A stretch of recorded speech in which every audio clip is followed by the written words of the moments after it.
बिस्मिल्लाहिर्रहमानिर्रहीम।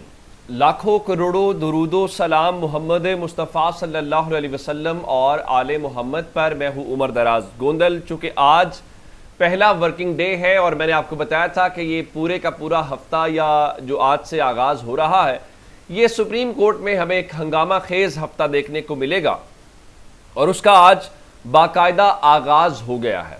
आमतौर पर हम ये सुनते आए हैं, वकला कहते हैं कि जनाब फलां वकील कभी कोई केस नहीं हारता, और सच्ची बात तो यह है कि काजी साहब की अदालत हो और इलेक्शन और इस हुकूमत का कोई केस हो, इलेक्शन कमीशन का हो या हुकूमत का हो, तो गालिब इम्कान ये होता है कि जो भी हुकूमत के मुखालिफ खड़ा है, जो भी इलेक्शन कमीशन के मुखालिफ खड़ा है, वो हार जाएगा और इनके जीतने के इम्कानात ज़्यादा होते हैं। और तवक्को के ऐन मुताबिक आज एक और फैसला सुप्रीम कोर्ट ने सुनाया है और काजी साहब के तो क्या ही कहने, वो तो कमाल कर देते हैं हर बार।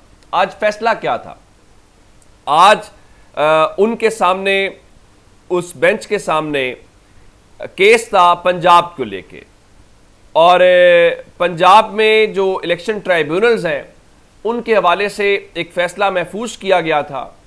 और लाहौर हाई कोर्ट ने 12 जून को बुनियादी तौर पर एक फैसला सुनाया था जिसमें उन्होंने ये कहा था कि इलेक्शन कमीशन को कोई इख्तियार नहीं है कि वो इलेक्शन ट्राइब्यूनल्स बनाए, और उनका जो हाई कोर्ट ने 8 मुकर्रर किए हैं यही लगेंगे, और उसको नोटिफाई कर दिया था। और शहजाद मलिक साहब जो चीफ जस्टिस थे और उनको फिर सुप्रीम कोर्ट ले जाया गया, उन्होंने भी इसको इंडोर्स किया गया।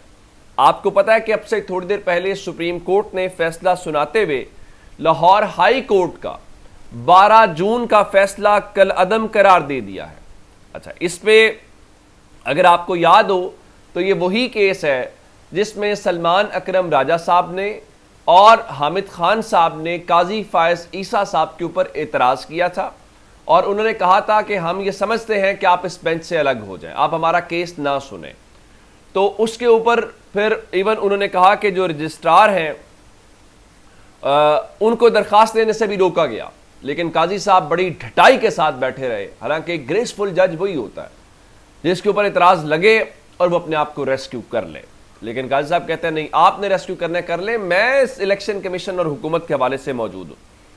इस बेंच में जस्टिस जमाल खान मंदोखेल और जस्टिस अकील अब्बासी का इजाफी नोट भी इस फैसले का हिस्सा है, लेकिन उन्होंने काजी फायज ईसा के फैसले से इत्तेफाक करते हुए इजाफी नोट लिखा है। अब आते हैं कि इस फैसले के अंदर जो ट्राइब्यूनल सुनाने का फैसला है, अदालत ने क्या जो है वो किया। इलेक्शन कमीशन की अपील मंजूर की और काजी साहब ने यह फैसला खुद पढ़ के सुनाया। और इस फैसले के अंदर क्या कहा गया है? इस फैसले के अंदर कहा गया है कि लाहौर हाई कोर्ट के जज ने चीफ इलेक्शन कमिश्नर और चीफ जस्टिस की मुलाकात न होना मद्देनजर नहीं रखा। यानी उस वक्त तक चीफ जस्टिस की मुलाकात और चीफ इलेक्शन कमिश्नर की नहीं हो सकी। चीफ जस्टिस कौन थे उस वक्त? जस्टिस शहजाद मलिक साहब थे। इलेक्शन कमिश्नर कौन था? ये सिकंदर सुल्तान राजा था। और वो मौसूफ तो आपको पता है जो पाकिस्तान के अंदर तबाही और बर्बादी के इदारों का किरदार है, उसमें सिकंदर सुल्तान राजा सबसे बड़ा किरदार समझा जाना चाहिए। तो सिकंदर सुल्तान राजा की तो पूरी टसल थी शहजाद मलिक साहब के साथ, तो वो क्यों मुलाकात करता? तो मजीद लिखा कि अगर मुलाकात ना होना मद्देनजर रखते तो ऐसा फैसला ना किया जाता। अच्छा, अगली लाइन बड़ी इंपॉर्टेंट है। तनाज़ा जब आईनी इदारे से मुतल्लिक हो तो मुहतात रवैया अपनाना चाहिए। इस मुल्क के अंदर अगर कोई ये समझता है कि इलेक्शन कमीशन कोई आईनी इदारा है, आईनी इदारे के तौर पे बिहेव कर रहा है, तो मेरा ख्याल है वो वाहिद शख्स काजी फायज ईसा या ये जो पीडीएम की हुकूमत है वो है। उसके अलावा कोई बंदा ये नहीं समझता। आप अंदाज़ा कीजिए जिस तरह उन्होंने इलेक्शन कराया, जिस तरह मुतासिबाना किस्म के वो फैसले कर रहे हैं, जिस तरीके से वो हुकूमत की बी टीम के तौर पे काम कर रहे हैं, ये किसी आईनी इदारे का कमाल होता है। और वो जिस आईनी इदारे को कह रहे हैं, उस आईनी इदारे के मुतालिक उनकी अपनी कोर्ट के मेजॉरिटी जजेस कह चुके हैं, 9 जजेस इंक्लूडिंग जस्टिस याहिया अफरीदी, के इलेक्शन कमीशन अपना किरदार अदा करने में नाकाम रहा। लेकिन काजी साहब फरमाते हैं वो आईनी इदारा है, क्योंकि वो आईनी इदारा होगा, वो मखसूस सीटों वाला मसला डालेगा तो ही काजी साहब को एक्सटेंशन मिलेगी ना जनाब। मजीद फैसले में लिखा है, मुख्तसर फैसले में, कि chief justice Lahore high court और चीफ इलेक्शन कमिश्नर की बाहमी रजामंदी से 4 जजेस लाहौर हाई कोर्ट के ही इलेक्शन ट्राइब्यूनल के रहेंगे, जबकि 4 इलेक्शन कमीशन रिटायर्ड जजेस पंजाब में बतौर इलेक्शन ट्राइब्यूनल तैनात करेगा। अब आप ये कहिए कि जो मुलाकात में तय पाया, और ये वही डिमांड थी जो इलेक्शन कमीशन की थी कि हम अपने रिटायर्ड जज लगाना चाहते हैं। जिस मुल्क में हाजिर सर्विस जज के लिए इंसाफ देना बहुत बड़ा चैलेंज हो, जिस मुल्क में जजेस हाजिर सर्विस लिखें कि हमें डराया जा रहा है, हमें धमकाया जा रहा है, हमारे घर वालों की वीडियोस बनाई जा रही हैं, ऑडियोस बनाई जा रही हैं, हमारे घर वालों को उठाया जा रहा है, वहां रिटायर्ड जजेस स्टैंड लेंगे और वो आपको इंसाफ फराहम करेंगे। अब हुआ क्या था, सिर्फ ये नहीं है, बल्कि काजी साहब ने आज ये कहा है कि जो लाहौर हाई कोर्ट का फैसला है उसको बतौर अदालती नजीर प्रेसिडेंट के तौर पे किसी फोरम पे भी पेश नहीं किया जा सकता। क्या बात है, क्या बात है। अच्छा, अब इस सारे मामले में पाकिस्तान तहरीक इंसाफ ने उस वक्त ये दरख्वास्त की थी कि आप लाहौर हाई कोर्ट का फैसला कल अदम करार ना दें।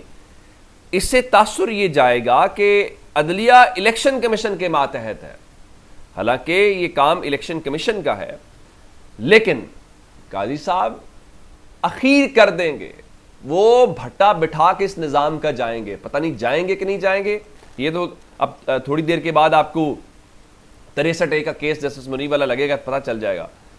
वो हामिद खान कह रहे थे कि 63A का फौरी केस लगाने के कोई जवाब नहीं बनता। जो चीफ जस्टिस अपने आखिरी दिनों में, उसको इस किस्म के केसेस में बैठना ही चाहिए। रिटायर्ड होने वाले चीफ जस्टिस जो आखिरी दिनों के अंदर जो है वो इंटरनेशनल कॉन्फ्रेंसेस अटेंड करते हैं। अब 1 महीने से भी कम वक्त रह गया है, लेकिन जो काजी साहब हैं उनको फुर्सत ही नहीं है, वो मुस्तकबिल के चीफ जस्टिस के लिए सुरंगें खोद रहे हैं। आप रिटायर हो जाएंगे, आप चले जाएंगे, आप माजी का हिस्सा बन जाएंगे, आप जस्टिस मुनीर से भी बुरी एक किरदार के तौर के ऊपर याद रखे जाएंगे। अब अंदाज़ा इस बात से कीजिए कि इंतखाबात, काजी साहब कहते हैं ना आइन आइन आइन आइन और कानून ये कहता है कि इलेक्शन ट्राइब्यूनल्स जो हैं उन्होंने 6 महीनों में फैसला करना था। अब 7 महीने के बाद सुप्रीम कोर्ट ने इलेक्शन ट्राइब्यूनल की तश्कील को गैर कानूनी करार दे दिया है, कलअदम करार दे दिया है। तो काजी साहब बताएं कि कब ये फैसले होंगे, या काजी साहब ने इतनी कभी हिम्मत की है कि इलेक्शन कमीशन से पूछें कि आपने क्या ये किया हुआ है तमाशा? नहीं, काजी साहब इलेक्शन की तरफ, कमीशन की तरफ नहीं देखेंगे। उनकी जिंदगी का सिर्फ एक ही मसला है, वो इमरान खान और तहरीक इंसाफ है। हो सकता है वो इकरार दे दें कि इलेक्शन कमीशन इसलिए काम नहीं कर पा रहा है, इसकी वजह इमरान खान और तहरीक इंसाफ है।